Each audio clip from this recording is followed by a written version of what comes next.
Natural star Nani ప్రస్తుతం hit 3 movie చేస్తున్నారు. దీని తరువాత దసరా ఫేమ్ శ్రీకాంత్ ఓదెలా దర్శకత్వంలో సినిమా ఉండబోతోంది. 2025లో ఈ మూవీ షూటింగ్ మొదలు కాబోతున్నట్లు తెలుస్తోంది.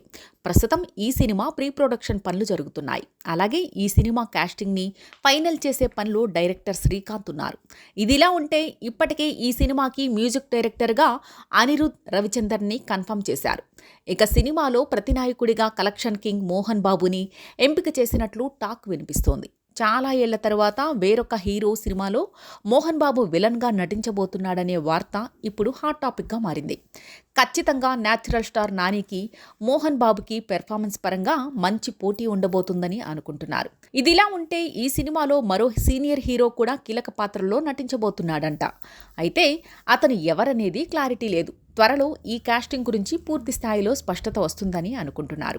అలాగే హీరోయిన్స్గా చాలామంది పేర్లు పరిశీలిస్తున్నారంట.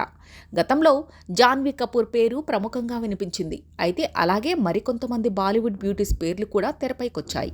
Srikanth Odela The Paradise cinema కోసం స్టార్ట్ క్యాచింగ్ లైన్లోకి తీసుకుంటున్నాడని ఇండస్ట్రీలో అనుకుంటున్నారు. పాన్ ఇండియా రేంజ్లోని ఈ మూవీ తెరకెక్కబోతున్నట్లు టాక్ వినిపిస్తోంది. దసరా సినిమాని నిర్మించిన సుధాకర్ చెరుకూరి ఈ చిత్రాన్ని భారీ బడ్జెట్తో నిర్మించబోతున్నారు. సుమారు 100 నుంచి 120 కోట్ల మధ్యలో ఈ సినిమాకి బడ్జెట్ అవుతుందని అనుకుంటున్నారు. దసరాతో నానికి 100 కోట్ల కలెక్షన్ని శ్రీకాంత్ ఇచ్చారు.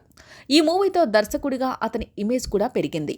ఇప్పుడు రెండో సినిమాని నానితోనే చాలా గ్రాండియర్గా సిల్వర్ స్క్రీన్పై ఆవిష్కరించడానికి సిద్ధమవుతున్నాడు. మరి ఈ మూవీతో నాని శ్రీకాంత్ ఎలా ఎక్స్పెక్టేషన్స్ క్రియేట్ చేస్తారు అనేది ఇప్పుడు ఆసక్తికరంగా మారింది. ది ప్యారడైజ్ అనే పేరు కూడా ఇంగ్లీష్ మూవీ టైటిల్ లాగే ఉంది. ఇలాంటి టైటిల్తో శ్రీకాంత్ ఏ తరహా కథ చెప్పబోతున్నాడు అనే ఆసక్తి అందరిలో ఉంది.